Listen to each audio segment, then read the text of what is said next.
Could XCN hypothetically be a top 3 project in its sector during a fully fledged bull run?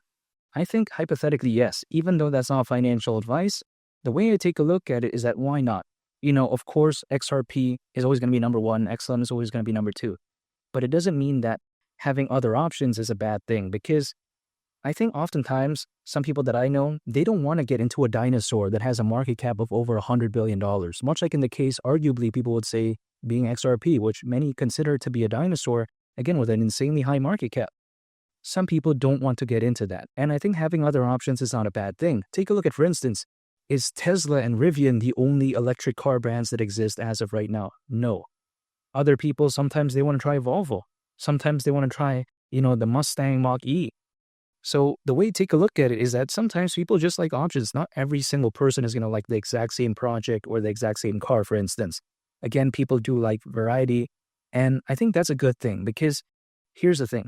Sometimes people like to say that, okay, people are only going to believe in XRP and XLM. Well, no, that's not true, because if that's the case, then why is XCN, something like XDC, really having somewhat a pretty big market cap despite the pullback? This is why I do believe that, again, once the run picks up again, it's only fair to assume that what we saw happen with XCN back then could very well just be a taste of what's to come in the future. Now, being top 3, people would consider that in order for that to happen, XCN would have to defeat something called XDC. Now, I don't see why not, because when you take a look at XDC, despite having a lot of fans, despite me believing in it, and despite it having a very good community, take a look at what really had that anticipation. Imagine what really had that vibe and that energy, I would say, not too long ago. I think XCN, it feels like the momentum is heading in the side of XCN here. Even though I'm not guaranteeing anything, the way to take a look at it is that XCN still has a ways to go, but it really is giving me a more dynamic vibe in terms of the community, in terms of the hype, in terms of the fans, when compared to something like XDC, at least as of late. Because as of right now, I can't really say that, because take a look at the price going down. But even still, despite that, again, not too long ago, we did see that much action when it comes to XCN. So once it recovers again, and maybe in a better way, just imagine how much more of that hype could be, or should I say could be present. Now, keep in mind as well, even despite the price pullback, what I do love about XCN is that it has a very dynamic community. Again, harping on what I just said before.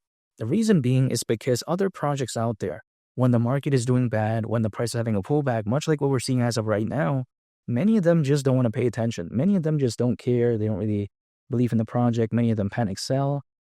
They just don't have this consistent belief sometimes in the project, in which I've seen other cases.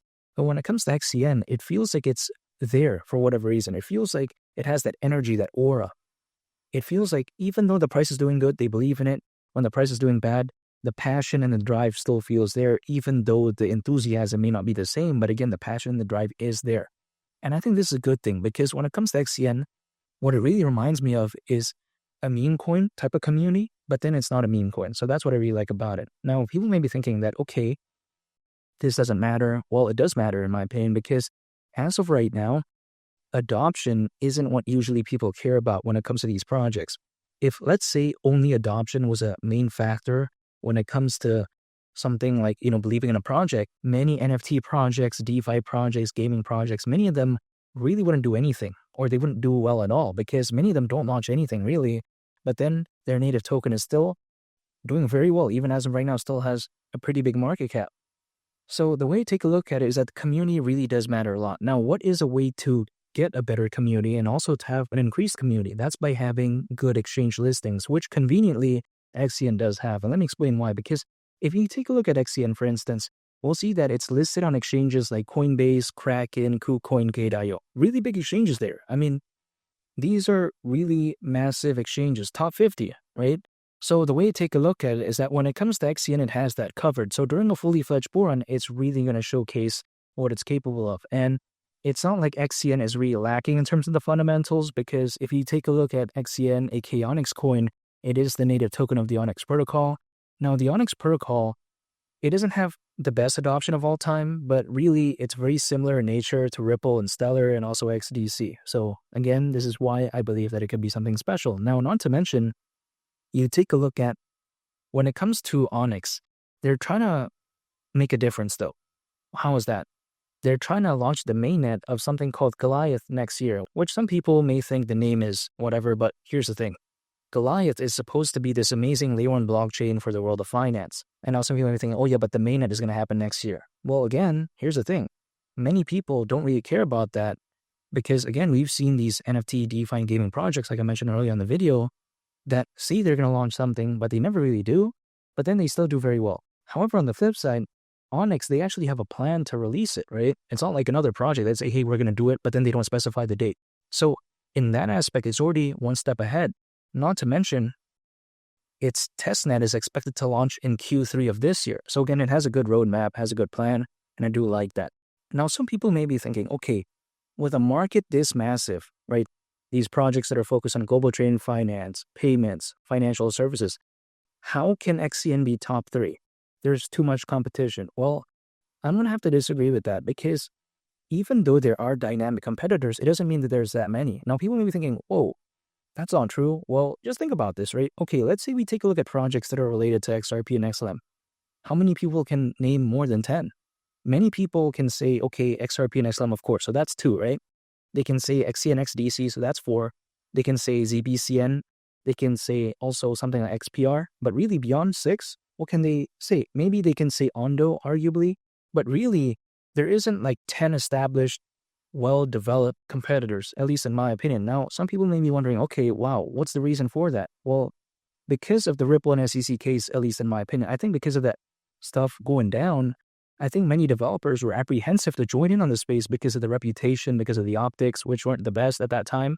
And also, as of right now, many people would still argue that, hey, the sentiment isn't fully there yet, but still, it's a lot better than back then. But even besides that, I think because of that fear, that flood that happened for a number of years, I think as a result of that, a lot of developers were apprehensive to enter the space because I think they probably thought that, hey, we're going to spend a lot of time, resources, effort, and then the market that it's focused on has this reputation. I think they were probably saying, yeah, now we're going to move on to AI projects, DeFi, blockchain gaming, whatever the case may be.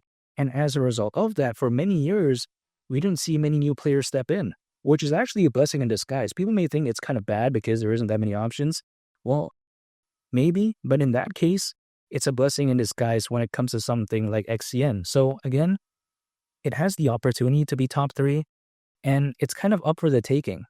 Because, again, it doesn't have that many dynamic competitors. The only comparable one, really, in this case, is XDC. XRP and XLM, they're not competitors. But what it could defeat, theoretically, is something like XDC, which is why it really only has one player to beat to become top 3. So I don't see why not during this war. And keep in mind, if XCN were to go to the price of $1, considering current circulating supply, market cap would be around $32.5 billion. Around an 80x from here, that market cap is still over $100 billion less than XRP's current market cap. I don't think it's too much to ask for.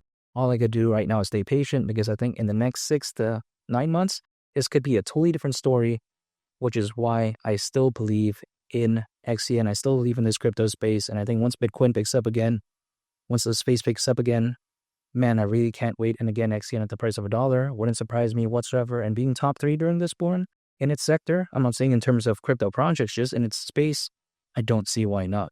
And make sure to subscribe if you gain value from this video. Greatly appreciate it. It's been Lee the Captain, and I'll catch y'all on the next one. I'm out. Peace. Bye.